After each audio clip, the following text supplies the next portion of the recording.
कहते हैं सफलता वक्त की नहीं बल्कि मेहनत की मोहताज होती है। कॉम्पिटिटिव एग्जाम गाइड आज आपको ऐसे ही शख्सियत से रूबरू करवाने जा रही है जो अपने जीवन में 4 बार असफलताओं का स्वाद चखने के बाद भी अपने सपनों को जीवित रखा और अपनी कड़ी मेहनत और लगन से यूपीएससी एग्जाम में एक बार ही नहीं बल्कि 2 बार सफलता हासिल की। तो आइए मिलते हैं नीलेश केसरी से, जो वर्तमान समय में भारत के इनकम टैक्स विभाग में एज एन असिस्टेंट कमिश्नर के रूप में कार्यरत है। आइए जानते हैं उनके जीवन की यूपीएससी में सफलता हासिल करने की यात्रा। उन्होंने कैसे पढ़ाई की, किन मुश्किलों का सामना करते हुए उन्होंने यूपीएससी में सफलता हासिल की।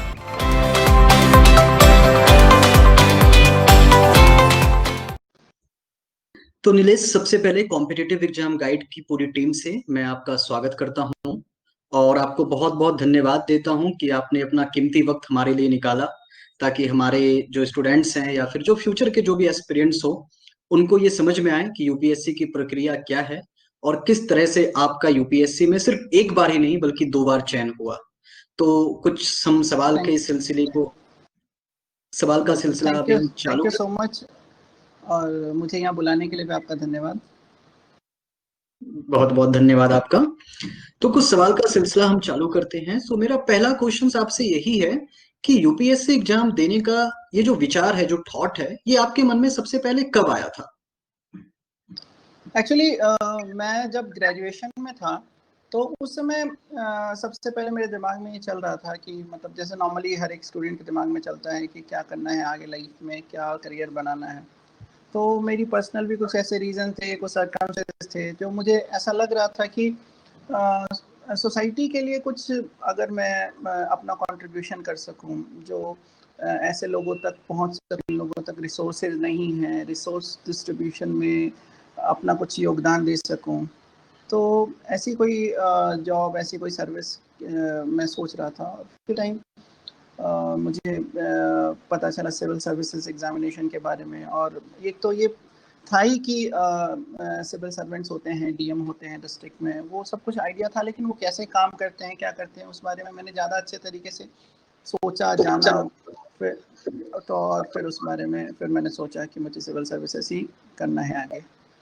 जी, तो यूपीएससी क्लियर करने से पहले आप किसी बैंक में भी जॉब पे थे, तो आपने यूपीएससी की पढ़ाई के दौरान वो जॉब आपने छोड़ दिया था या फिर जॉब के साथ साथ आपने पढ़ाई भी कंटिन्यू रखी? नहीं, मैं थ्रू आउट जब तक मैंने प्रिपरेशन की तब तक मैं पूरी तरीके से जॉब में ही था। मैंने मतलब 2011 में मेरी बैंक की जॉब लगी थी, तो तब से लेकर के 2017 जब तक मेरा सिलेक्शन हुआ तब तक मैं पूरी तरीके से जॉब में ही था। तो आप अपने बैंक के कामों को और पढ़ाई को किस प्रकार से मैनेज किया? देखिए, एक तो सबसे पहली चीज़ ये थी कि जब मैंने बैंक का जॉब भी लिया था तो वो जॉब लेने के पीछे भी मेरा मकसद यही था कि जब जैसे 2010 में मेरा ग्रेजुएशन हुआ था तो उस समय मेरी फैमिली की सिचुएशन ऐसी थी कि एकदम से मैं पूरी तरीके से अपने लिए पढ़ाई के लिए, यूपीएससी की प्रिपरेशन के लिए पूरी तरीके से परिवार नहीं हो सकता था, क्योंकि फाइनेंशियल कंडीशन फैमिली की वैसी नहीं थी। मेरे भैया सिर्फ सोर्स ऑफ इनकम थे मेरे घर के, और वो पूरी तरीके कोशिश कर रहे थे, बट उसके बावजूद मुझे लगा कि लॉन्ग रन में अगर मुझे पढ़ाई करनी है तो मुझे जॉब करना होगा। तो सबसे पहली चीज़ यही कि मेरे दिमाग में क्लियर था कि मुझे यूपीएससी सिविल सर्विसेज ही करना है, बट ये किस तरीके से उसका तरीका मुझे यह कि सबसे पहले एक जॉब लिया जाए। तो बैंक की जॉब की जैसे आपने बात की, उसके साथ कैसे मैनेज किया, तो सबसे पहली चीज़ यही कि सबसे पहले दिमाग में मेरे ये चीज़ clear from the very first day of my job कि मुझे सिविल सर्विसेज की ही प्रिपरेशन करनी है और उसको क्रैक करना है एग्ज़ाम को। तो ये जो एक कह सकते डिटर्मिनेशन या जो है था मेरा, वो था। तो उसके बाद धीरे धीरे रास्ते मैंने उसके हिसाब से काम किया, जैसे अपना का जो डेली रूटीन के हिसाब से जो 7 बजे 8 बजे तक जो भी बैंक में मेरा होता था, उसके बाद मैं बैंक से आते के साथ जैसे 8 बजे तक नॉर्मली मैं घर पहुंच जाता था, तो 8:30 बजे तक मैं कोशिश करता था कि मैं लाइब्रेरी चला जाऊं, और वही रात को 9, 10, 11, 12 जो भी तक भी जो शारीरिक क्षमता अलाउ करती थी कि मैं पढ़ाई करूँ, तो मैं पढ़ाई करता था। फिर सुबह भी जैसे 6 साढ़े 6 7 बजे तक मैं कोशिश करता था कि मैं लाइब्रेरी चला जाऊँ, और मतलब ताकि मैं 1 से 2 घंटा अगर हो सके तो मैं जो अपनी पढ़ाई सुबह भी ऑफिस जाने से पहले भी कर लूँ। और इसके लिए इसी चीज़ को और कंटिन्यू रखने के लिए मैंने ये भी किया कि जब दिल्ली मेरी पोस्टिंग हो गई थी, तो मेरा घर नोएडा में ही है, लेकिन उसके बावजूद मैंने अपना जो रहने का स्थान है वो वर्जिनिया का शिफ्ट कर लिया, ताकि एक तो मुझे ऑफिस से आने जाने में बहुत जो समय लग रहा था वो कम हो जाए, दूसरा एक माहौल मिल जाए, और जैसे लाइब्रेरी वगैरह की जो फैसिलिटी है वो मुझे वहाँ पे मिल जाए, ताकि मैं इन सब चीज़ों को मैनेज करूँ ठीक तरीके से। तो क्या यूपीएससी पढ़ाई करने के लिए माहौल ये आवश्यक फैक्टर है कि बच्चों को, जो बच्चे गांव में हैं उनको दिल्ली ही जाकर के पढ़नी चाहिए, ये कोई जरूरी बात है, ये कोई आवश्यक शर्त है?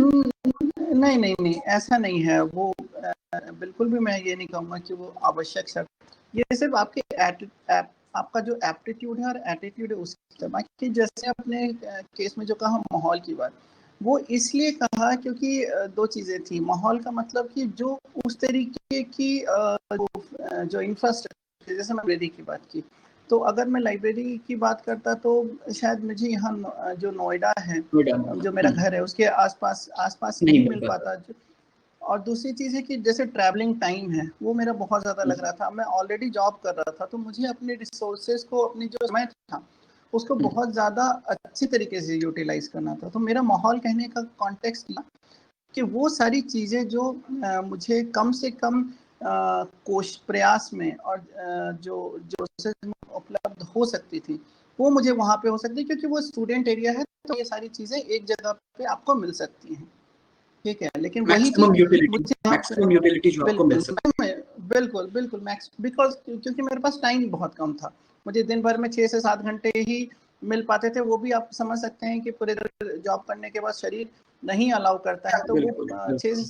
6 से 7 घंटे प्रैक्टिकली 4 घंटे ही हो पाते हैं।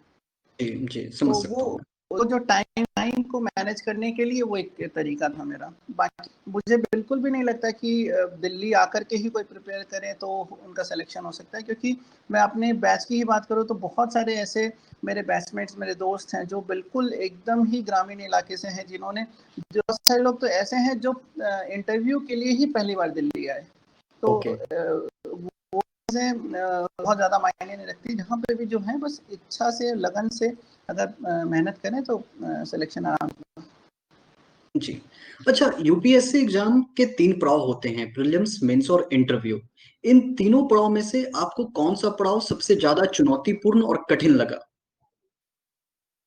देखिए जो मैं जब बिल्कुल फ्रेशर था, तो मुझे ऐसा लगता था कि प्रीलिम्स बहुत चुनौती है, बहुत कठिन है, क्योंकि मेरी ये कुछ बचपन की आदत थी कि मुझे चीज़ें याद नहीं रहती थी, फैक्चुअल चीज़ें हैं खास करके।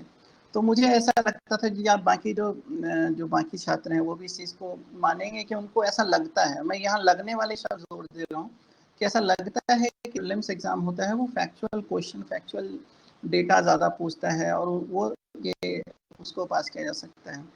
तो यही विचार के साथ मैंने अपना पहला अटेम्प्ट दिया 2013 में, और मेरा प्रीलिम्स नहीं हुआ। फिर बाद में जो आत्ममंथन और जो जो यूपीएससी का फिर से और गहरे से मैंने जो पढ़ाई की, सिविल सर्विस की, तो मैंने ऐसा महसूस किया कि ये 3 जो परीक्षाएं हैं ना, ये अलग-अलग परीक्षाएं नहीं, ये एक परीक्षा, वृहद परीक्षा के 3 अलग-अलग फेजेस कह सकते हैं, या 3 अलग-अलग जो चरण आयाम होते है। हैं वो हैं, आयाम है बिल्कुल। तो ये वस्तुतः आपकी जो पर्सनालिटी है, आपका जो व्यक्तित्व है, उसका ऑप्शन है, और वो प्रीलिम्स एग्जाम है, प्रारंभिक परीक्षा, उसमें ही चेक करती है यूपीएससी। जो मेंस है उसमें भी वही चीज़ चेक करती है, और जो आपका इंटरव्यू या जो पर्सनालिटी टेस्ट है, साक्षात्कार है, उसमें भी वही चीज़ टेस्ट करती है। तो ये अलग-अलग अप्रोच बहुत की ज़रूरत नहीं होती। आपको पढ़ाई ओवरऑल एक जो समग्र रूप से ही करनी है, ठीक है? बस उसमें ध्यान ये रखना है कि थोड़ा-सा अप्रोच चेंज कर देना, बस दैट्स इट। उसके अलावा एकदम अलग-अलग नहीं करनी है, और ना ही इस तरीके से सोचना है कि ये ज़्यादा चुनौतीपूर्ण है या वो कोई और ज़्यादा चुनौतीपूर्ण। हर एक फेज़ जो है, इक्वली इम्पॉर्टेंट है और इक्वली उसका जो कह सकते हैं जो कठिनाई है उसकी, वो भी बिल्कुल बराबर बराबर है। तो हर एग्ज़ाम को एक ही तरीके से डील करने की ज़रूरत है। आपकी स्कूली शिक्षा पूरी हिंदी माध्यम से हुई है और यूपीएससी में भी आपने भाषा का चयन हिंदी में ही किया है, यानी कि हिंदी में ही आपने आंसर लिखा और इंटरव्यू भी आपने हिंदी में ही फेस किया है।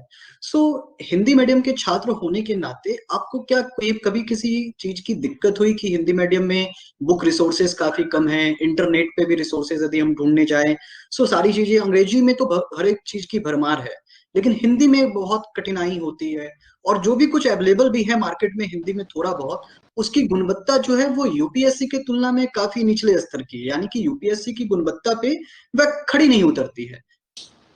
सहमत रहे? देखिए, मैं आपकी बात पार्शियली सहमत कह सकता हूँ, आंशिक रूप से। कुछ जगहों पर जैसे आपने कहा गुणवत्तापूर्ण नहीं है, तो ये ज़रूर है, लेकिन उसके साथ साथ एक चीज़ और जोड़ूंगा मैं कि जो रिसोर्सेज हैं, जो मटेरियल है हिंदी माध्यम में, वो बहुत ज़्यादा है। ठीक है, उसमें दो तरीके की आप कैटेगरी कर सकते हैं कि एक गुणवत्तापूर्ण मटेरियल और एक गुणवत्तापूर्ण मटेरियल नहीं है। तो ये हमें समझना पड़ेगा कि उनमें से अपने काम में मटेरियल है उसका चुनाव कैसे करें, पहली चीज़।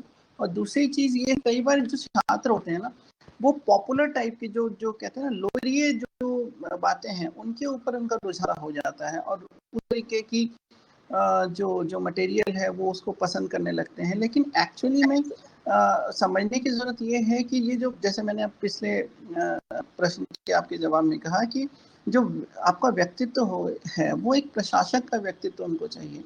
तो आप जो पढ़ रहे हैं उसका जो अप्रोच है वो एक प्रशासक के लिए उस लिखा गया है या एक पत्रकार के लिए लिया है, या फिर सिर्फ इधर उधर बातें जो जो कहते हैं ना हम एकदम जो चटपटी बातें, उस टाइप का अप्रोच से वो किताब या वो स्टडी मटेरियल लिखा गया है, हमें समझने की ज़रूरत है। मटेरियल बहुत अच्छा अवेलेबल है, अगर आप उस चीज़ को समझ पाएंगे तो आपके लिए सबसे अच्छा होगा कि आपको क्या फॉलो करना है, और क्या उससे भी इम्पॉर्टेंट है कि क्या फॉलो नहीं करना है, क्या नहीं, ये बहुत ज़्यादा रखता है मटेरियल के लिए। तो यहाँ पे बस दो तीन चीज़ों का ध्यान रखें कि आप की जो किताब है, ये जो मटेरियल है, या जो आप यहाँ ऑनलाइन देख रहे हैं, उसका अप्रोच आपको एक एडमिनिस्ट्रेटर बनाने के नहीं है। और दूसरी, उसके साथ साथ ये देखें कि आप बहुत ज़्यादा हाथ पाँव ना मारें इसके लिए। जो भी आपको अच्छी लग रही है, जो जिसका आपने कर लिया जिन मटेरियल का, वो भरोसा करें और उसको फॉलो करें, क्योंकि बहुत ज़्यादा आप अपनी जो ऊर्जा है उसको इधर उधर बिखेर देंगे, छितरा देंगे, तो फिर आपको वो सब नहीं दिला सकती है। आप अपनी शिक्षा को संकेंद्रित कीजिए और जो भी मटेरियल है जो आपने चुना है उस पर भरोसा रखिए, अपने आप पे भरोसा रखिए, आपका सिलेक्शन बिल्कुल होगा। तो आपका कहने का मतलब ये है कि पढ़ने से ज्यादा इम्पोर्टेंट है कि क्या चीजें नहीं पढ़नी चाहिए, और जो मटेरियल का जो सिलेक्शन होगा वो बहुत ही वस्तुनिष्ठ सिलेक्शन होनी चाहिए मटेरियल्स की। बिल्कुल बिल्कुल, वो अप्रोच आपको समझना पड़ेगा कि उनका क्या अप्रोच है। वो सिर्फ किताबें बेचना चाहते हैं या फिर आपकी सही में मदद करना चाहते हैं। तो यूपीएससी में आपके ऑप्शनल सब्जेक्ट क्या रहे, और ऑप्शनल सब्जेक्ट चुनने वक्त आपने किन किन चीजों को ध्यान रखा? मेरा जो वैकल्पिक विषय है, ऑप्शनल सब्जेक्ट, वो हिस्ट्री है, इतिहास। तो चुनते समय जैसे नॉर्मली बाकी लोगों को जो कंफ्यूजन था, मेरे दिमाग में भी कंफ्यूजन थे। लाइक जैसे मैं अपनी बात करूं तो मैं ग्रेजुएशन मेरा इंडियन क्लासिकल म्यूजिक ऑनर्स में है। तो पहली बात तो ये थी कि ये विषय तो था नहीं वैकल्पिक विषय के रूप में। फिर उसके अलावा बहुत सारे सब्जेक्ट मुझे लगे क्या लूँ, किस में नंबर ज़्यादा मिलेंगे, कौन सा सिलेबस किसका छोटा है, वगैरह वगैरह, जो नॉर्मली सब लोग सोचते हैं। लेकिन एक चीज़ मैंने महसूस की, मैंने एक दो विषय देखा भी, उसको थोड़ा पढ़ा भी, लेकिन मुझे ये महसूस हुआ कि कोई भी विषय आपको अच्छे मार्क्स तभी दे सकता है जब उसमें आपकी रुचि हो, आपका इंटरेस्ट हो। तो ये सोचते सोचते फिर मुझे ये लगा कि जो हिस्ट्री वो मुझे एक तो इंटरेस्टिंग लग रही थी, क्योंकि मुझे लगा कि मुझे अपने ही बारे में जानना है, अपने देश के, अपने अपने पुरखों के बारे में जानना है, ठीक है, या विश्व के ऐसे भाग के विषय में जानना है जिसका असर हमारे देश पे हुआ है। तो मुझे वो इंटरेस्टिंग लगा उसका ज्ञान। दूसरी चीज़ मुझे व्यक्तिगत रूप से क्या थी कि जैसे जो विषय हैं, तो हर एक विषय पहला पेपर होता है, नॉर्मली थ्योरीज होता है, उस विषय से जुड़े जो चिंतक होते हैं उनसे जुड़ा हुआ होता है। तो मुझे उसमें थोड़ी सी कंफ्यूजन रहती थी कि मुझे जो चिंतकों के नाम याद नहीं रहते थे, या थ्योरीज मुझे उस तरीके से याद नहीं रहती थी।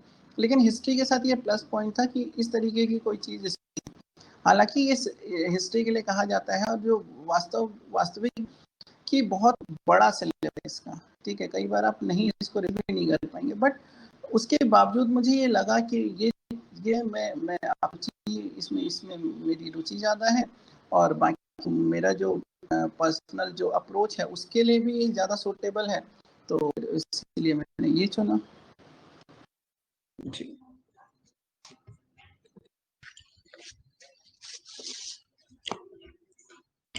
जैसा कि मैं देख पा रहा हूं कि 2016 से यूपीएससी के पेपर में, चाहे वो प्रीलिम्स हो या मेंस, एक ट्रेंड देखने को मिल रहा है कि उसमें करंट अफेयर्स के बहुत ज्यादा क्वेश्चंस पूछे जा रहे हैं, करंट अफेयर्स के क्वेश्चंस की भरमार पड़ी हुई है।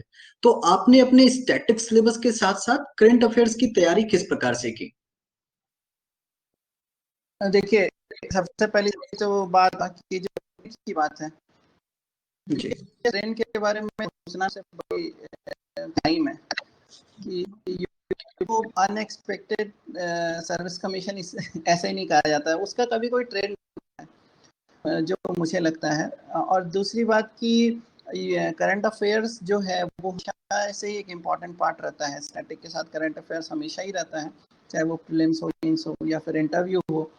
करंट अफेयर्स तो बहुत ही इम्पोर्टेंट है, तो इसके लिए मैं क्या जो भी कुछ जैसे एक मैगजीन जो भी है, किसी भी एक दिन को फॉलो करता था, ठीक है, जो नॉर्मली, क्योंकि वही कंपाइलेशन ही होता है, चाहे आप मंथली ले लें चाहे एनुअल ले लें, जो भी है, तो वो जी कंपाइलेशन होता है बेसिकली, तो वो आपको करंट अफेयर्स का तो दे ही देता है ये। लेकिन ये बात हुई अब जब एग्जाम के पर्सपेक्टिव से रिविजन के लिए, बट नॉर्मली आपको daily day to day life में आपके आसपास क्या हो है इसके बारे में जानकारी होनी ही चाहिए। तो भले न्यूज़पेपर से आप पढ़ रहे हैं उसको, या फिर आप कोई न्यूज़ चैनल जो मतलब थोड़ा क्वालिटी का नेशन हो, जैसे राज्यसभा टीवी है, इस टाइप के जो चैनल हैं जिसको आप फॉलो कर सकते हैं, या ऑल इंडिया रेडियो के जो जो प्रोग्राम्स हैं या न्यूज़ हैं उसको फॉलो करें, तो आपको क्वालिटी की चीज़ें आपको पता रहेंगी डे टू डे लाइफ में। फिर जब आप मैगजीन पढ़ेंगे कोई,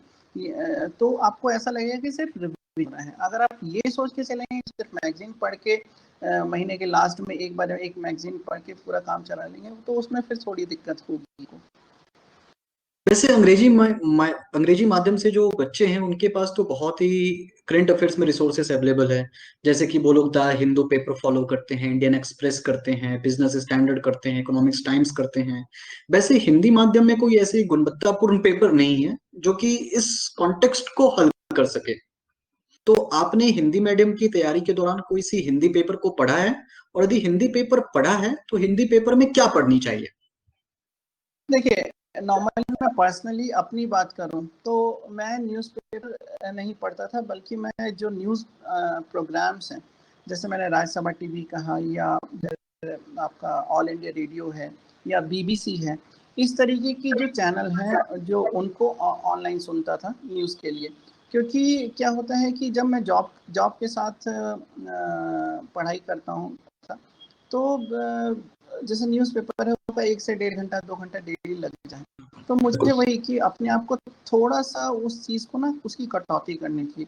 तो उसके लिए क्या करता था, जैसे न्यूज़ वाला जो पोर्शन है, नॉर्मली चलते फिरते जब मैं कुछ जा रहा हूँ, आधा 1 घंटा 45 मिनट लगता है, और शाम को भी उतना ही टाइम लगता है, तो मैं वो न्यूज़ वाला जो चीज़ है मैं उसमें कवर कर लेता था। तो उसका सबसे अच्छा तरीका ये होता था कि आपने डाउनलोड कर रखा है, आप जब निकले आपने कान में ईयरफोन लगाया, आप सुनते भी जा रहे हैं, आप मेट्रो में खड़े हैं या कहीं चल रहे हैं, तो आप धीरे धीरे वो आपका सारी चीज़ें कवर भी हो जाती हैं। तो ये मेरा पर्सनल तरीका था। लेकिन जो बाकी पेपर की बात है तो चाहे हिंदू हो, इंडियन एक्सप्रेस या जो भी न्यूज़पेपर, जनसत्ता वगैरह, जो मैं एक बात कहूँगा कि यहाँ पे ना हमें वो बहुत मोटी खींच जो खींच रखी है ना हमने हिंदी मीडियम और अंग्रेजी मीडियम की, उसको थोड़ा फीका करने की ज़रूरत है। क्योंकि ऐसा नहीं है जो हिंदी मीडियम के जो बच्चे हैं उन्होंने अंग्रेजी पढ़ी नहीं है या उनको अंग्रेजी समझ में नहीं आती है। एक्चुअली होता क्या है कि हम लोग डरते हैं, हमें डर बैठा हुआ है कि ये अंग्रेजी का है तो ये हमें समझ में नहीं आए। मैं सभी को सलाह दूंगा कि एक पढ़ाई तो करके देखिए। अगर आपको जो जो पढ़ाई करनी, अगर उसका मटेरियल अच्छा अंग्रेजी में उपलब्ध है, आप उसको एक पढ़ के देखिए, महीने से एक बार पढ़ के देखिए, आपको समझ में आएगा कि उसमें से 90-80% बातें आपको बहुत आसानी से समझ में आ जाएंगी। और आप अगर ये सोच रहे हैं कि अंग्रेजी मीडियम वाले छात्र को वो 100% समझ में आ रही है, तो ऐसा बिल्कुल भी नहीं है। उनको भी वही 80 से 90% बातें ही समझ में आती हैं। और जहाँ तक यूपीएससी की बात है, तो उसको एक मोटा मोटा पिक्चर चाहिए, जो बिग पिक्चर कहते हैं ना, वो चाहिए होता है। एक से बारीक चीजें नहीं चाहिए होती हैं। तो आपको उसे वही बड़ा जो चित्र है वही को समझ में आना चाहिए, और उतना आपको समझ में आ जाएगा अगर आप अंग्रेजी न्यूज़पेपर भी पढ़ेंगे तो। मैं ये नहीं कहता हूँ कि आप अंग्रेजी के ही न्यूज़पेपर पढ़िए, लेकिन अगर आपको ये चीज़ लगती है कि अंग्रेजी में कोई भी मटेरियल बेटर अवेलेबल है, उसकी उपलब्धता बेहतर है, तो आप उसको एक ट्राई दीजिए, उस एक प्रयास कीजिए, आपको बिल्कुल समझ में आएगा। और फर्दर अगर फ्यूचर की भी बात करूँ तो आप जब आपका सिलेक्ट हो जाएगा तो तब भी तो आप अंग्रेजी से बच सकते हैं ना। आप भारत के विभिन्न इलाकों में जाएंगे काम करने के लिए, तो वहाँ पे हो सकता है कि आपको स्थानीय भाषा के साथ साथ अंग्रेजी में काम करना पड़े। अब हो सकता है कि उत्तर प्रदेश का कोई बच्चा या बिहार का बच्चा, उसकी पोस्टिंग तमिलनाडु या केरल में हो जाए, तो आपको 50% से ज़्यादा काम आपको अंग्रेजी में करना पड़े, तो आप उससे भाग कहाँ सकते हैं? आपके पास कोई विकल्प नहीं है। तो और उससे विकल्पहीनता की बात नहीं है, ये आपको समझ में आता है, बस आप डरते हैं, तो से निकालने की बहुत ज़रूरत है। तो आपका कहने का मतलब यही है, या फिर आप बच्चों को यही सलाह देंगे, हिंदी मीडियम वाले बच्चों को, कि जहाँ पे जरूरत पड़े उसे अंग्रेजी का भी सहारा लेना चाहिए? बिल्कुल बिल्कुल, उसमें कोई दो राय नहीं रखें अपने दिमाग में। उसमें कोई आपका अंतिम लक्ष्य आपको परीक्षा में सफलता प्राप्त करना है। अंग्रेजी के मटेरियल ने या हिंदी के मटेरियल ने, उससे क्या फर्क पड़ता है? और आपके अंदर ये क्षमता है, विश्वास कीजिए, बिल्कुल ये क्षमता है कि आप अंग्रेजी समझ सकते हैं, बस आप कोशिश नहीं करते हैं। तो आपका यूपीएससी का इंटरव्यू कैसा रहा? कुछ एक्सपीरियंस बताइए जो आपने यूपीएससी के इंटरव्यू में कुछ महसूस किया हो, कुछ पॉजिटिव या कुछ निगेटिव। देखिए, ऐसे नेगेटिव तो कुछ भी नहीं होता है। इंटरव्यू बहुत में बिल्कुल। अच्छे लोग, बहुत ही अच्छे लोग होते हैं इंटरव्यू में। ठीक है, बहुत ही आपको साथ सहयोग करने वाले लोग होते हैं, अनटिल अनलेस कि आप कुछ ऐसा ही कर दें जिससे वो अपना सहयोग का जो हाथ है वो आपसे ऊपर से उठा लें, नहीं तो बहुत ज़्यादा सहयोग करते हैं। जो एक, जैसे अगर मैं हिंदी मीडियम के छात्र की तरह मतलब जो आम है उसकी बात करूँ, तो नॉर्मली सोचते हैं कि अंग्रेजी में बात करनी होती है, या फिर हिंदी मीडियम छात्र के साथ कोई पूर्वाग्रह होता है, मन में ऐसा कुछ भी नहीं है। आप व्यक्तित्व का वहाँ परीक्षण हो रहा है, तो आपके व्यक्तित्व में भाषा का बस उतना ही रोल है कि आप अपनी बात कितनी सहजता, कितनी सरल और कितनी सटीकता उनके सामने प्रस्तुत कर रहे हैं। अगर वो काम आप हिंदी में कर रहे हैं, मराठी में कर रहे हैं, कन्नड़ कर रहे हैं, तमिल में कर रहे हैं, अंग्रेजी में कर रहे हैं, कोई फर्क नहीं पड़ता है उससे। आप वो जी। अपनी बात को कितना अच्छी तरीके से प्रस्तुत कर रहे हैं, वो सबसे ज़्यादा महत्वपूर्ण है। तो इस बात को तो दिमाग से निकाल ही दीजिए, कोई पूर्वाग्रह मत रखिएगा कि उनकी में कोई पूर्वाग्रह है, पहली बात। और दूसरा जो एक्सपीरियंस इंटरव्यू का हमेशा ही अच्छा रहा। पहले इंटरव्यू में मतलब मैंने टोटल इंटरव्यू दिए हैं, पहले इंटरव्यू में मुझसे कुछ गलतियां हुई थी जिसकी वजह से बहुत मार्क्स नहीं मुझे मिल पाए थे, लेकिन बाद मेरे मार्क्स हमेशा ही ठीक ठाक रहे। मतलब आप उसको ऐसे ही कह सकते हैं। तो एक्सपीरियंस इंटरव्यू में बहुत अच्छा रहा है नॉर्मली। तो व्यक्तिगत जो विश्लेषण है किसी भी हिंदी मीडियम वाले बच्चों को, उसे सिर्फ ये समझना चाहिए कि वो किसी भी तरह से पूर्वाग्रह में या किसी भी, वो भ्रमित ना हो कि अंग्रेजी वाले बच्चे ही इंटरव्यू कर पाएंगे अच्छे से।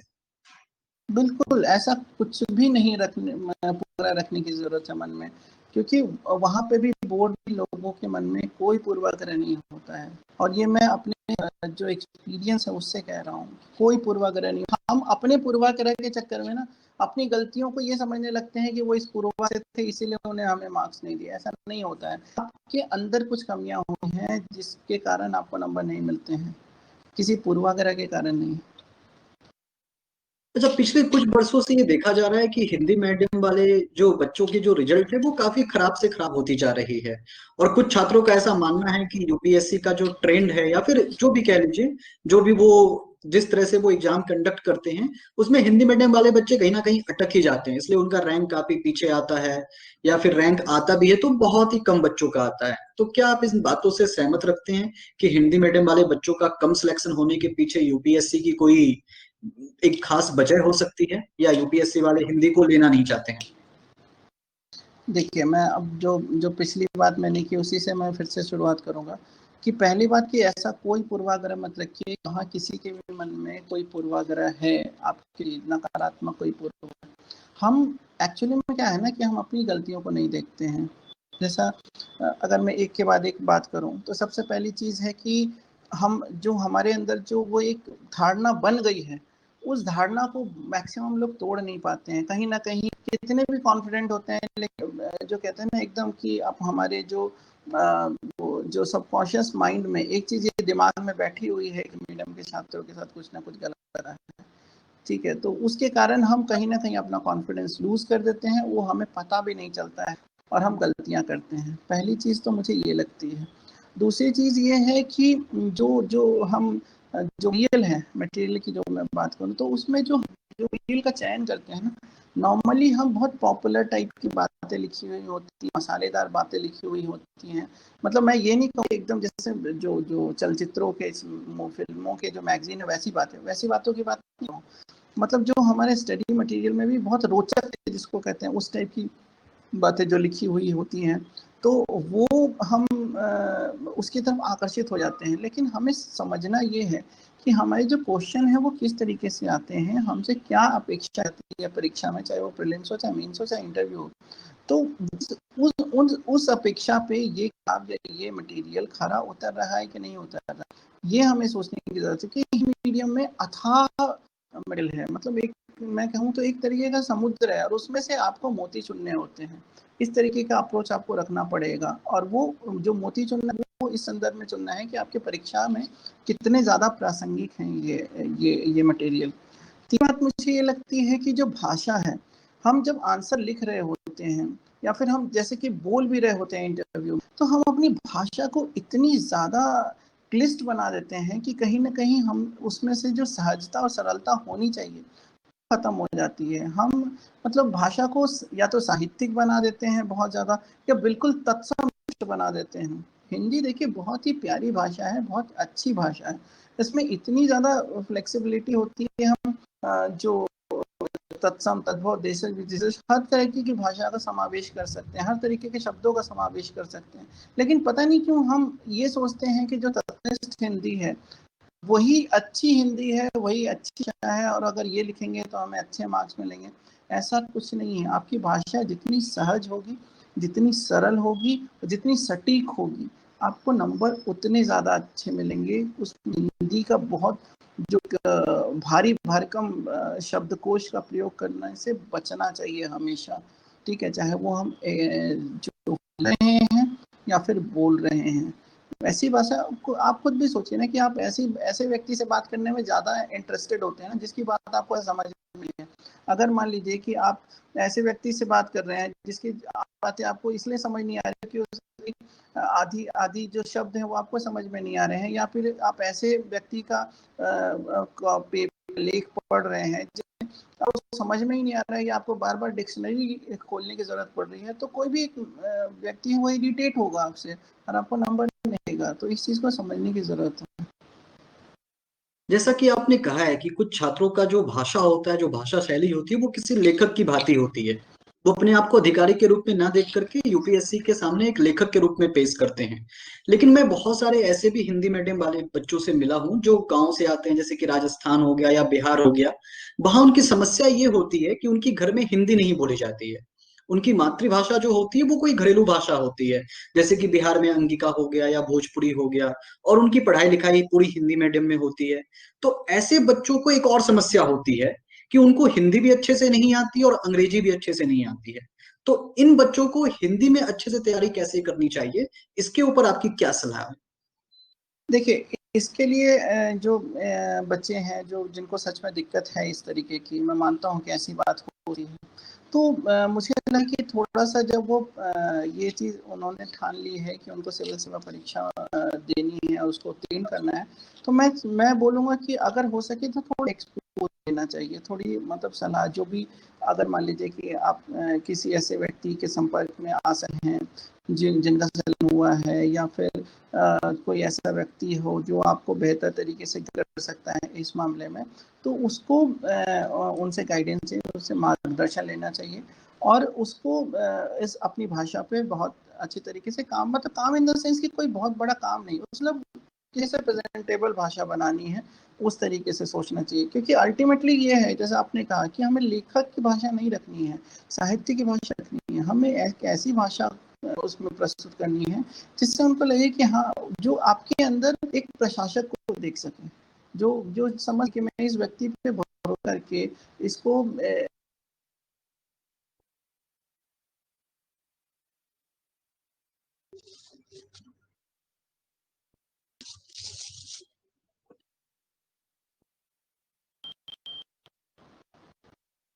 आपने अपने मेंस के आंसर राइटिंग के लिए आपने क्या किया, या यूं कहें कि आपने मेंस की तैयारी किस ढंग से की?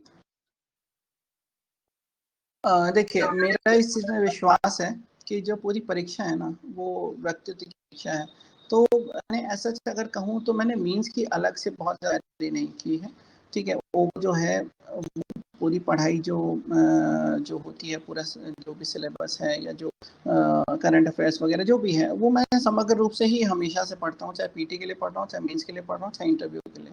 हाँ, लेकिन कुछ चीज़ें हैं जो मीन्स में अलग होती हैं, वो होती है कि आपको वहाँ पे आंसर फ्रेम करने होते हैं। तो उसके लिए आपको एक तरीके से अपने वाक्यों को दिमाग में तैयार करना होता है, या फिर अगर आप प्रैक्टिस कर रहे हैं तो उस तरीके की प्रैक्टिस भी कर सकें, ठीक है? और उसके अलावा जैसे निबंध है, तो निबंध के बारे में आप चीज़ों को आप कलेक्ट करते हैं, रिकलेक्ट करते हैं, किन-किन चीज़ों को आप प्रयोग करते हैं। लेकिन वो बहुत मतलब उसी समय आपके दिमाग में आएगा, लेकिन आप पहले से सोच सकते हैं कि किस तरीके की चीज़ें आप भूमिका में या फिर निष्कर्ष में या बॉडी में क्या लिख सकते हैं। जैसे मैं एग्जांपल के लिए कहूँ कि जब बार एक मेंस में ये एक कोई सब्जेक्ट कोई टॉपिक था जो निबंध का था, तो मैंने उसमें स्पाइडरमैन मूवी की कहानी से वो शुरू किया था, ठीक है? तो वो उसको एक ऐसे उसका प्रयोग किया था। तो ये आपको सोचना होता है मेंस के लिए कि चीज़ें कहाँ से आप कलेक्ट करके और कहाँ से उसको अपने आंसर में डाल सकते हैं, क्योंकि पीटी और मेंस में वही बेसिक अंतर ये है कि वहाँ पे ऑब्जेक्टिव पेपर होता है, वहाँ पे वस्तुएं है, चीज़ें उसमें टिक निकल जाना है। मेंस में आपको पूरा पेपर लिखना है, बस यही अंतर होता है। बाकी जो पढ़ाई में है, मुझे लगता है कि पढ़ाई में कुछ बहुत बड़ा अंतर होता है। इसमें ये हो सकता है कि कुछ फैक्चुअल चीज़ें आपको याद रखनी पड़ी, लेकिन मेंस में वही होता है कि जो थोड़े बहुत फैक्ट्स हैं वो आप याद रखना ही होते हैं, ताकि वो आप अपने आंसर में उसको कोट्स कर सकें। बट लेकिन रखने वाली चीज़ नहीं है, बस सहज रूप से आपके दिमाग में रहे, चीज़ें आपको सामने आ रही हैं तो वो कुछ ना कुछ चीज़ें आपके दिमाग में रह जाएंगी। तो वही चीज़ें आप वहाँ मीन्स में पूछ सकते हैं अपने आंसरों में या ऐसे में वगैरह वगैरह। मैं देखा हूँ कि अभी तो इंटरनेट का जैसे जमाना है, तो बहुत सारे व्हाट्सएप पे, मतलब फिजूल के व्हाट्सएप पे ग्रुप बने हुए हैं, फेसबुक पे पेजेस ग्रुप बने हुए हैं, इंस्टाग्राम पे बने हुए हैं, जहाँ पे डेली आंसर राइटिंग के नाम से कुछ क्वेश्चन दिए जाते हैं, या फिर ग्रुप पे पढ़ाई होगी, ग्रुप स्टडी होगा, इस तरह से कुछ बातें हो जाती है। और मैं देखा हूँ कि हिंदी मीडियम वाले बच्चे ज्यादा इस ओर आकर्षित हो जाते हैं। अंग्रेजी माध्यम में मैं बहुत कम देखा हूँ कि ऐसा कोई ग्रुप बना हुआ है जहाँ पे इस ढंग की कुछ चीजें चालू है। लेकिन जब भी मैं कभी फेसबुक खोलता हूँ तो मुझे बहुत सारे ऐसे सजेशंस मिलते हैं, क्योंकि हिंदी मीडियम से चीज से छात्रों से मैं जुड़ा हुआ हूँ, तो हिंदी मीडियम की बहुत सारी चीजें मेरे फेसबुक से जुड़ी हुई है। तो ऐसी सजेशंस मुझे हमेशा मिलती रहती है कि ग्रुप में पढ़ाई करने के लिए आप अपना व्हाट्सएप नंबर डाल दीजिए, ये डाल दीजिए, और मैं देखता भी हूँ बहुत सारे बच्चे उसमें नंबर डाल देते हैं। जबकि वहां पे कुछ पढ़ाई नहीं होती है। तो बच्चे इन चीजों से किस प्रकार से बच सके, इसके लिए आप उन्हें क्या सलाह देना चाहेंगे? देखिए, ये इस तरीके की गतिविधि होती है ना जो इसमें इन्वॉल्व होते हैं, उसके पीछे सबसे बड़ा कारण होता है असुरक्षा। इससे एक तरीके की विशियस साइकिल है जो जो दुष्चक्र कहते हैं, बच्चों के मन में वो है कि रिजल्ट नहीं आ रहा है हिंदी मीडियम का, तो क्या हो रहा है, किस तरीके से हम तक सकते हैं। वो एक चीज ना शॉर्टकट के चक्कर में रहते हैं। ठीक है, तो जो पहली वाली चीज है उसके बारे में हम बात कर चुके हैं। तो जो चीज है कि शॉर्टकट वाली बात, वो शॉर्टकट इस एग्जाम का ना कोई शॉर्टकट नहीं है। सबसे नहीं पहले होता इस है। एग्जाम का जिंदगी का कोई शॉर्टकट नहीं होता है। ठीक है, तो आपको मेहनत उतनी करनी ही पड़ेगी जितनी आप करने की जिससे आपकी अपेक्षा आ रही है वहाँ पे। ठीक है, बस चीजों को ना कंटिन्यू रखने की बात है। में एक शब्द होता है ना, अडॉकिज्म, जिसको हिंदी में हम कह सकते हैं मतलब आकस्मिक। अभी एक चीज आप फिर अचानक से कुछ आपको लगा कि ये भी कर लेना चाहिए तो वो भी कर लेते हैं, फिर ये भी कर चाहिए तो ये भी कर लेते हैं। लेकिन उससे क्या है कि आप एक निरंतरता पढ़ाई में आपके अप्रोच में नहीं है। ठीक है, एक कंटिन्यूटी है नहीं होती। उसके क्या होता है कि आप चीज़ों को खामखा कर पढ़ते जाते हैं लेकिन समेट नहीं पाते हैं किसी भी चीज़ को। तो अपनी पढ़ाई के लिए आपको मेरे ख्याल से यही अप्रोच रखने की ज़रूरत है। आपकी पढ़ाई में निरंतरता होनी चाहिए। आपका दिमाग का जो जो जो दायरा है वो एक दिशा में काम करना चाहिए। इधर बहुत तरीके की ना जो भटकाव हैं वो नहीं आने चाहिए। वो चीज़ पढ़ाई में हमेशा दिक्कत करती है। और ये जो जो ये ग्रुप की बात कर रहे हैं या इस तरीके की चीज़ों की बात कर रहे हैं, तो ये उसी तरीके का एक भटकाव है जो बच्चे नॉर्मली शॉर्टकट की चाह में उनसे जुड़ने का प्रयास करें। क्योंकि वो इसलिए भावने लिखते हैं कि 6 महीने में गारंटी सफलता और ये वो फलाना ठिकाना पता नहीं क्या कितने तरीके की बातें होती हैं, लेकिन कुछ होता नहीं है उसका। और जैसे डेली आंसर राइटिंग वगैरह या जो भी इस तरीके की चीज़ें हैं, तो मेरा व्यक्तिगत रूप से मानना है कि आंसर राइटिंग प्रैक्टिस अगर आप कर रहे हैं तो आप ऐसे समय शुरू करें जब आपके दिमाग में एक ओवरऑल अपने सिलेबस का एक रूप आपके दिमाग है, आपने चीज़ें काफ़ी हद तक पढ़ रखी हैं। क्योंकि आप लीजिए कि जो यूपीएससी के लेवल के क्वेश्चन की बात कर रहा हूँ, एक तो 90% जो टेस्ट सीरीज है वो फर्जी ही लगते हैं, मैं अगर बिल्कुल व्यक्तिगत रूप से कहूँ तो। 90% क्वेश्चन होते हैं ना वो यूपीएससी कभी नहीं पूछेगी। बिल्कुल वो सिर्फ इसलिए होती है कि जो इंस्टीट्यूट वो टेस्ट सीरीज चला रहा है वो बच्चों के मन में ये असुरक्षा पैदा करना चाहता है कि भाई आप जवाब दे रहे हैं, उसका कारण ये है कहीं ना कहीं कि आपने हमारी कोचिंग नहीं की है या आपने हमारा मार्गदर्शन नहीं लिया है। तो वो 90% क्वेश्चन इसी तरह है बाजार में। जो 10% क्वेश्चन है वो उस के होते हैं कि आपके दिमाग अगर समग्र रूप से सारी चीज़ों के बारे में जानकारी नहीं है जिसकी अपेक्षा इसी के जो जो वास्तविक परीक्षा है उसमें होती है, तो फिर आप उन क्वेश्चंस का आंसर नहीं दे पाएंगे। और जब आप नहीं दे पाएंगे तो आपका कॉन्फिडेंस है, जो आपका जो आत्मविश्वास है, फिर से डगमगाएगा और फिर से आप वही एक विशेष साइकिल में फंसते जाएंगे। तो मेरी सलाह यही है कि आप करते हैं आंसर राइटिंग प्रैक्टिस। अगर आप करते हैं तो फिर आपको एक बार जब आपका सिलेबस 60 या 70% आपको लगे कि फिनिश हो गया है, एटलीस्ट जो स्टैटिक वाला पोर्शन और करंट अफेयर साथ में साथ चल ही रहा है, तो स्टैटिक वाला पोर्शन अगर 60 से 70% कंप्लीट हो गया है तो फिर आप आंसर राइटिंग की प्रैक्टिस करें। और फिर जो इसमें भी उन पोर्शंस के क्वेश्चन ज़्यादा जो आपने ऑलरेडी पढ़ रखा है, क्योंकि आप ऐसे क्वेश्चन अटेम्प्ट करने की कोशिश करेंगे जो पढ़ा ही नहीं है तो वो खामखा में मतलब आपके आत्मविश्वास को हिलाएगा। सामान्य लोगों के बीच में ये एक भ्रांति भी है और मिथ्या भी है कि यूपीएससी एग्जाम क्रैक कर पाना बहुत ही डिफिकल्ट है, बहुत ही कठिन है और इसे हर कोई नहीं कर पाता है। लेकिन आपने इस मिथक को बिल्कुल तोड़ा है, बिल्कुल ब्रेक किया है, क्योंकि आपने एक बार नहीं बल्कि अपने जीवन में 2 बार सफलता हासिल की है और 2 बार आपने अच्छे रैंक भी हासिल किए हैं और आप अभी इंडियन रेवेन्यू सर्विस में जॉब पे हैं। तो जिस दिन आपका रिजल्ट आया था उस दिन आपका कैसा था, उसके बारे में कुछ बताएं। उस दिन क्या महसूस किए थे आप, क्योंकि आपने ये चीज 2 बार महसूस की, तो दोनों बार में क्या डिफरेंस पाया? देखिए, जब पहली रिजल्ट आया था, तो मेरे साथ मतलब मैं उससे भी 3 बार इंटरव्यू दे चुका था, ठीक है। तो मेरे 5वें अटेम्प्ट में मेरा वो फाइनल रिजल्ट आया था। तो पहले भी 3 बार जब इंटरव्यू दे चुका था तो सफलता नहीं मिली थी। तो हर बार यही लगता था कि ठीक है, कोई बात नहीं, कि जब रिजल्ट आता था दिन के बाद फिर से पीटी होता था, तो निराश होने का या दुखी होने का कोई समय नहीं होता था। दूसरी बात कि मैं अगर अपनी बात करूं तो व्यक्ति से लगता है कि जब भी मैंने एग्जाम दिया है और सफलता नहीं मिली है, तो हर बार मुझे पता होता था कि मेरी कमियां कहाँ पे हैं। तो वो एहसास रहता था, और अगर रिजल्ट नहीं आया है तो ये है कि यहाँ पे मुझे बेहतर काम करने की ज़रूरत है, और बेहतर काम करूँगा तो मुझे सफलता ज़रूर मिलेगी। तो जब रिजल्ट आया था तो उस टाइम ऑफिस में ही था, अपने बैंक के में ही ऑफिस में ही था, बस छुट्टी हुई थी, शाम के टाइम रिजल्ट आया था।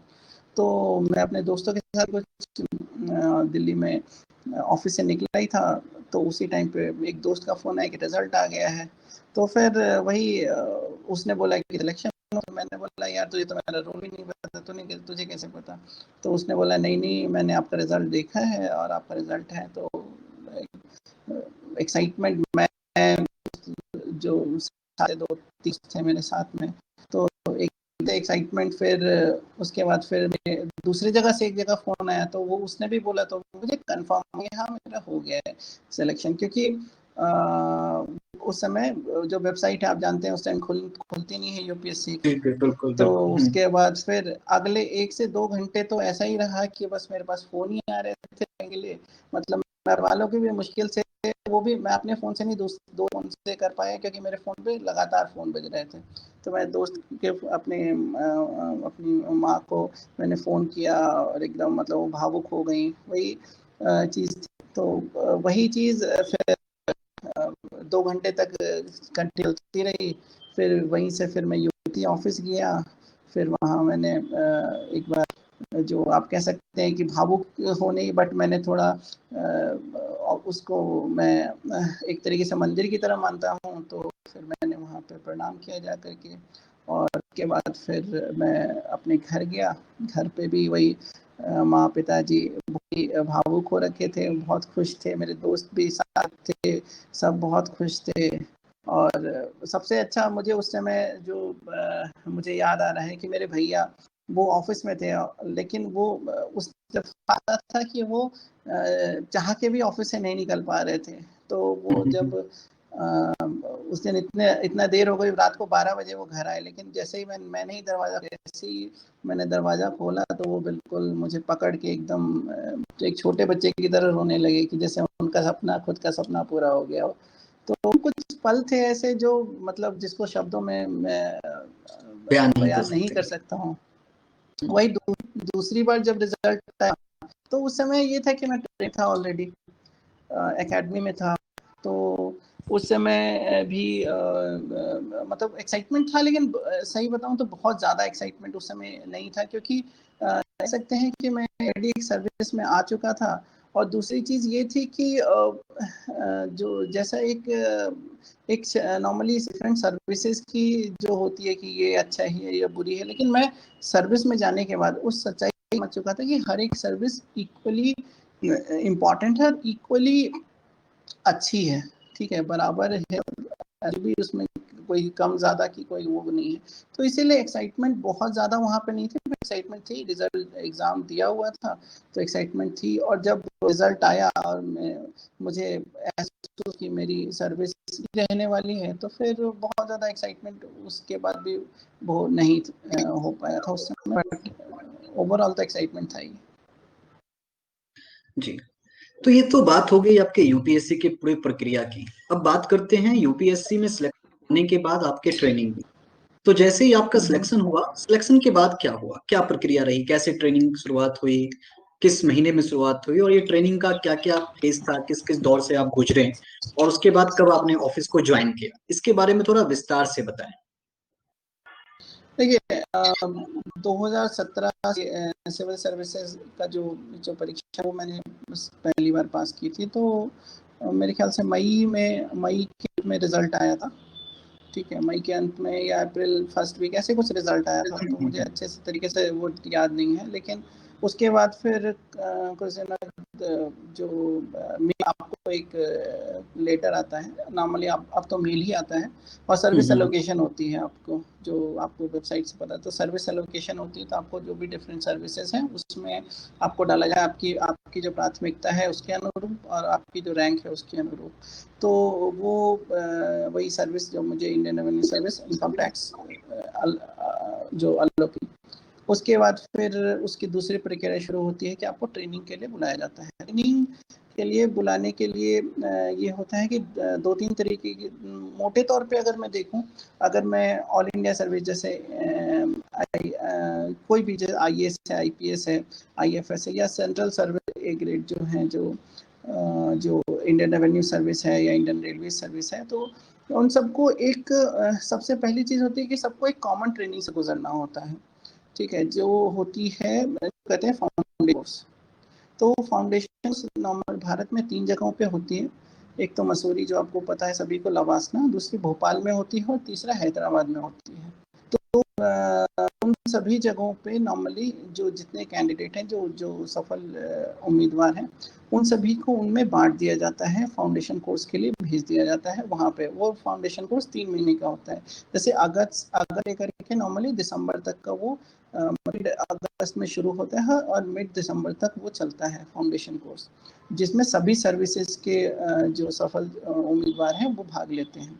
उसके बाद सभी सर्विसेज के जो उम्मीदवार हैं उनको उनकी रिस्पेक्टिव एकेडमीज हैं, जो उनके सर्विस की जो एकेडमी है, वहाँ पे उनको आगे की ट्रेनिंग के लिए, स्पेशलाइज ट्रेनिंग के लिए उनको वहाँ भेज दिया जाता है। जैसे मैं बात करूँ तो इंडियन रेवेन्यू का जो स्पेशलाइज्ड ऑफ ट्रेनिंग है, वो ट्रेनिंग एकेडमी है, वो है नागपुर में, national academy of direct taxes. तो वहाँ से फाउंडेशन कोर्स कंप्लीट करने के बाद आपको फिर अपने एकेडमी में भेज दिया जाता है, जहाँ पे अलग अलग एकेडमी या अलग अलग सर्विस के हिसाब से अलग अलग समय की ट्रेनिंग होती है। ठीक है, तो जैसे हमारी ट्रेनिंग 16 महीने की थी, कुछ 10 महीने की होती है, कुछ 12 महीने की होती है, जो एकेडमी की ट्रेनिंग की बात कर रहा हूँ। उसके अलावा जो ट्रेनिंग होती है वो फील्ड ट्रेनिंग होती है, तो वो अलग अलग इसके हिसाब से अलग उसकी कह सकते हैं कि समय अलग अलग होती है। तो अब जैसे उसमें मोटे तौर पे हर एक ट्रेनिंग में 2-3 पार्ट्स होते हैं। एक जो क्लासरूम ट्रेनिंग होती है, दूसरा जो डिफरेंट अटैचमेंट होते हैं, और तीसरा जो फॉरेन अटैचमेंट होता है। नॉर्मली ये 3 तरीके की चीज़ें होती हैं। उसके अलावा और एक्टिविटीज़ होती हैं, जैसे ट्रेकिंग होता है, उसके अलावा विभिन्न तरीके के जो कल्चरल वो सब कुछ होता है। तो मैं अपनी ट्रेनिंग की जैसे करूँ तो हमारे शुरू से ही हमें मतलब जो क्लासरूम होती है, के बाद फिर ट्रैकिंग पे भेजा जाता है। 2-3 ट्रैक पे गए थे हम लोग, 2 छोटे ट्रैक पे, फिर एक बड़े ट्रैक पे। जैसे उत्तराखंड में हम लोग गए थे, तो लगभग उत्तरकाशी में 12,000 की ऊंचाई हम लोगों ने ट्रैकिंग की थी। उसके अलावा पार्लियामेंट्री अटैचमेंट होता है, तो पार्लियामेंट्री अटैचमेंट में आपको पार्लियामेंट की जो गतिविधियां हैं, जो संसद की गतिविधियां हैं, उनसे रूबरू कराया जाता है। विभिन्न तरीके के जो गणमान्य जो कैंडिडेट हैं हमारे देश के, उनसे मिलाया जाता है, कि राष्ट्रपति जी से मिलना होता है। उसके अलावा जो प्रधानमंत्री जी से भी मुलाकात हो सकती है, उनके समय के ऊपर है। फिर आपके जो विभाग है उसके नॉर्मली हेड आपसे मिलते हैं उस समय। जैसे हमारे केस में जो मंत्री होते हैं उनसे मुलाकात होती है, और भी पार्लियामेंट के बहुत सारे जो गणमान्य लोग हैं, सांसद हैं, उन लोगों का इंटरेक्शन होता है, वहाँ से वाले के सदस्यों से हमारा इंटरेक्शन होता है। इस तरीके की चीज़ें होती हैं। उसके अलावा और भी जो विभिन्न जो दूसरी एजेंसियां हैं सरकार की, उनके साथ ट्रेनिंग हो सकती है। जैसे NIA के ट्रेनिंग हो सकती है, IB के साथ ट्रेनिंग हो सकती है, के साथ ट्रेनिंग हो सकती है। तो ये विभिन्न तरीके के अटैचमेंट होती हैं, जो ट्रेनिंग बेसिकली वो अटैचमेंट आपको ट्रेनिंग के मकसद से ही आपको करता है। ठीक, इसके अलावा फिर ये होता है, फिर एकेडमी में ही हम विभिन्न तरीके के त्योहार हैं वो मनाते हैं। जैसे हमारे यहाँ लोहड़ी जो होती है, जो मकर संक्रांति होती है, वो बहुत धूमधाम से, पहला फेस्टिवल जो होता है हमारे यहाँ वो बहुत धूमधाम से मनाया जाए। फिर बैसाखी मनाते हैं हम लोग, ईद मनाते हैं, ठीक है। जितने भी जो भी त्योहार आप जिसका भी नाम लें, अगर हम उस समय एकेडमी में हैं तो हम उसको बहुत ही हर्षोल्लास के साथ वहाँ पे पूरी मतलब सांस्कृतिक जो वेशभूषा है या उसका पूरा तरीका है, प्रॉपर उसके तरीके से मनाते हैं। उसके बाद 15 अगस्त और 26 जनवरी तो है ही हमारे पर्व, उनको बहुत अच्छे तरीके से मनाते हैं हम लोग। तो ये सारी तरीके की सारी गतिविधियां होती हैं। उसके बाद फिर ट्रेनिंग में आपका एग्ज़ाम भी होते हैं, जो एग्ज़ाम आपको पास करने होते हैं ताकि आप पूर्ण रूप से अधिकारी के रूप में आप जा सकें। तो हम अलग अलग एकेडमी के हिसाब से अलग अलग हो सकते हैं। जैसे हम लोग के नॉर्मली 2 होम टेस्ट कहते हैं जो एकेडमी के अंदर के होते हैं, और 2 डिपार्टमेंटल एग्ज़ाम होते हैं। तो हमारे यहाँ इंडियन रेवेन्यू सर्विस में वो होता है। उसके बाद फिर फाइनली ये से आप उत्तीर्ण हो जाते हैं अच्छा से, या फिर इन सब चीज़ों को जब आप अटैचमेंट को कंप्लीट करते हैं तो उसके बाद फिर आप एक वैलिडिक्शन होता है जो समापन के प्रॉपर ट्रेनिंग हर एक सर्विस में वो होता है कि वैलिडेशन आपका होता है प्रॉपर, वो भव्य से होता है नॉर्मली हर एक एकेडमी में, और वो फिर ट्रेनिंग कंप्लीट होता है। तो ये जो वैलिडेशन की बात की, उसी तरीके से जो एक बात मैं शुरुआत में बताना भूल गया कि जो इंडक्शन होता है हर एक जो ऑफिसर ट्रेनिंग कहा जाता है, ऑफिसर ट्रेनिंग, तो वो भी एक कार्यक्रम जब आप जाते हैं तो एक फॉर्मल फंक्शन होता है जो इंडक्शन का होता है। तो उसमें आपको प्रधानमंत्री की शपथ दी जाती है और आपसे जो ओथ ऑफ ऑफिस कहते हैं तो वो आपसे शपथ दिलाई जाती है, और आपके जो भी उसमें चीफ गेस्ट वो आते हैं और फिर वही फॉर्मल तरीके से आपका एक तरीके से इंडक्शन कराया जाता है सेवा में। तो ये पूरा कार्यक्रम होता है नॉर्मली ट्रेनिंग का। आपको कभी ऐसा लगता है कि यदि आप आईएएस में यदि आपका सिलेक्शन होता तो समाज की आप ज्यादा सीख पाते, या फिर वो जॉब काफी ज्यादा अच्छा रहता, कभी ऐसा आपको फील हुआ है? देखिए, अगर मैं कहूँ, ये सोच मेरी थी जब मेरा सिलेक्शन नहीं हुआ था, मैं ट्रेनिंग में नहीं गया था। ट्रेनिंग में जाने के बाद ना बहुत चीज़ें चेंज होती हैं, और उसमें से ये भी चेंज होती है, ये वाली जो सोच है ना खुल जाती है। जो हम मानते हैं कि आईएएस है तो उसका बेहतर काम होता है, वो हम इसीलिए मानते हैं कि बचपन से हमें वो सबसे ज़्यादा विजिबल सर्विस होती है। 2 तरीके की सर्विस के लिए सबसे ज़्यादा विजिबल होती है, एक तो आईएएस और एक आईपीएस। बाकी सर्विसेज किस तरीके काम कर रही हैं उसके बारे में हमें जानकारी नहीं होती है, क्योंकि हमारा डे टू डे उनसे कोई काम नहीं पड़ता है। लेकिन जब आप सेवा में आते हैं तब आपको समझ में आता है कि बेसिकली हर सेवा की बहुत सारी अच्छाइयाँ हैं, और कुछ एक जो कमियाँ हैं वो कमियाँ इसलिए हैं किसी व्यक्ति की जो नापसंद है, उसकी व्यक्तिगत नापसंद और पसंद है, उस हिसाब से वो कमियाँ होती हैं। तो वो कोई व्यक्ति कह सकता है कि मुझे ये चीज़ें इस सर्विस में पसंद नहीं है, ये पसंद नहीं है, लेकिन कुछ चीज़ें ऐसी होती हैं जो ये अच्छी हैं और ये बहुत अच्छी हैं। तो वो हर सेवा में आपको मिलेंगी ये चीज़ें, ठीक है।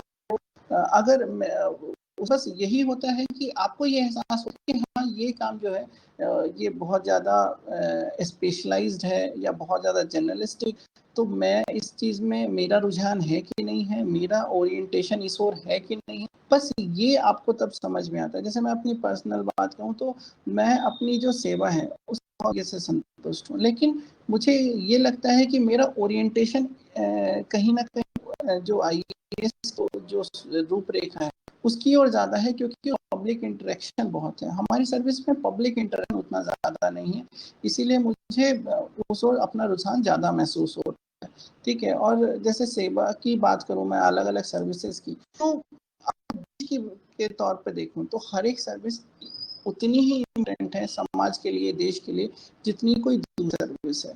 हमारा काम है रेवेन्यू सर्विस, तो हम रेवेन्यू कलेक्ट करते हैं, तो हमारा जो ध्येय है वो है कोष मूल्य, मीन्स कि जो एडमिनिस्ट्रेशन का बैक होता है वो होता है रेवेन्यू।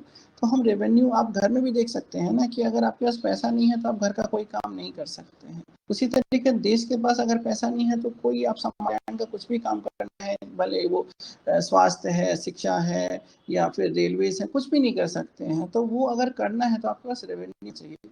तो उस तरीके से देखा जाए तो सोचिए हम कितना इंपॉर्टेंट काम कर रहे हैं। तो वो हर एक से सर्विस की वो अपनी एक जो कहते हैं ना एक एज होती है, वो हर सर्विस की बराबर है। हम शरीर के अलग अलग ऑर्गन की तरह है कि हम सभी शरीर के लिए काम कर रहे हैं, स्वास्थ्य के लिए काम कर रहे हैं। और वो शरीर क्या है, वो है हमारा देश, वो है हमारा समाज।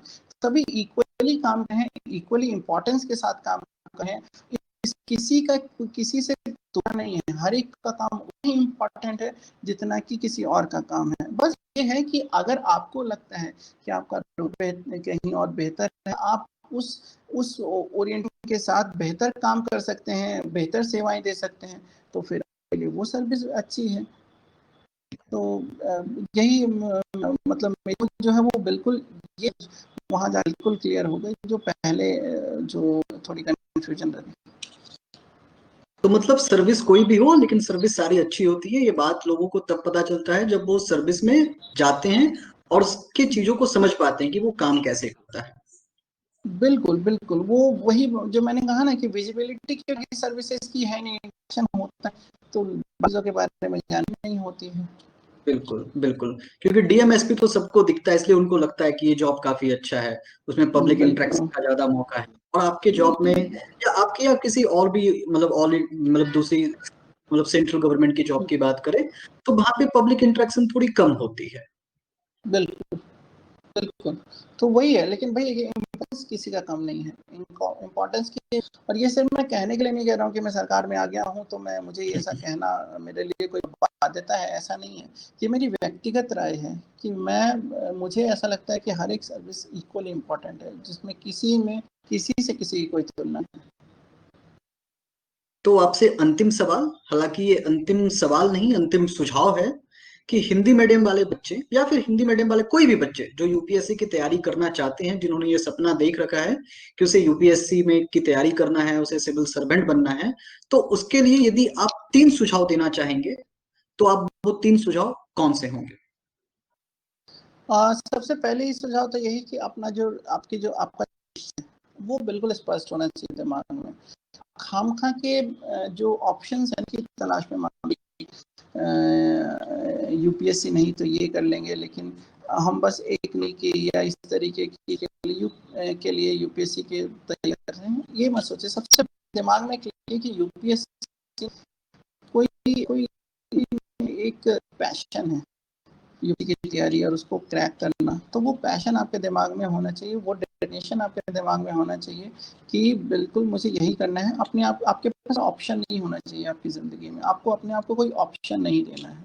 ठीक है, पहली चीज़ तो मैं ये कहूँ। दूसरी ये है कि आप जब पढ़ रहे हैं तो अपनी जो अप्रोच है उसको इस तरीके से स्पष्ट रखिए कि आपको एक प्रशासक बनने के, एक डिपार्टमेंट हेड बनने के हिसाब से आपको पढ़ाई करनी है। आपको साहित्य या फिर किसी पत्रकार की तरह नहीं करनी है, और ना तो उसको उस तरीके से डिलीवर करना है।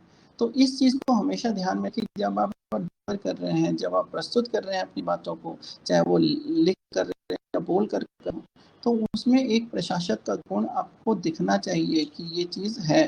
ठीक है, और तीसरी चीज़ की जब आप स्टडी मटेरियल के में देखो तो आप अपनी चीज़ों को वहाँ बहुत स्पष्ट है। देखिए कोई स्टडी मटेरियल जो भी लाखों की मात्रा में, बहुत मात्रा में आपके पास होते हैं, तो आपके पास आपको ये स्पष्ट होना चाहिए कि आपको क्या पढ़ना है और क्या बिल्कुल नहीं पढ़ना है, पहली चीज़। और दूसरी चीज़ आपको मटेरियल में क्या देखनी है, आप कोई जैसे मैं मैगजीन की बात करूँ, करंट अफेयर्स के लिए आप मैगजीन देखते हैं जो, तो वो बेसिकली क्या होता है, कंपाइलेशन है। तो आप 10 मैगजीन की जगह एक ही मैगजीन को 10 बार पढ़िए, क्योंकि मोर और लेस हर एक मैगजीन में एक ही तरीके का कंपाइलेशन होता है। मैं ये नहीं कहूँगा कि ये पढ़िए या वो, ये बिल्कुल नहीं कहूँगा।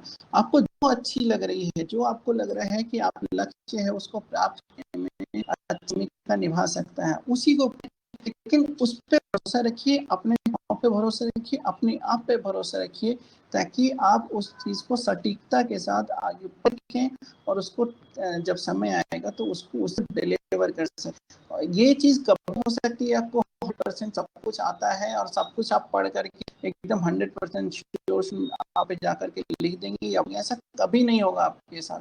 कुछ चीज़ें हमेशा आपके पास नहीं रहेंगी, कुछ चीज़ें हमेशा आप कम रहेंगी, लेकिन आपके पास जो कुछ है उसको आप बेहतर तरीके से प्रेजेंट कर सकें, बेहतर तरीके से डिलीवर कर सकें, वो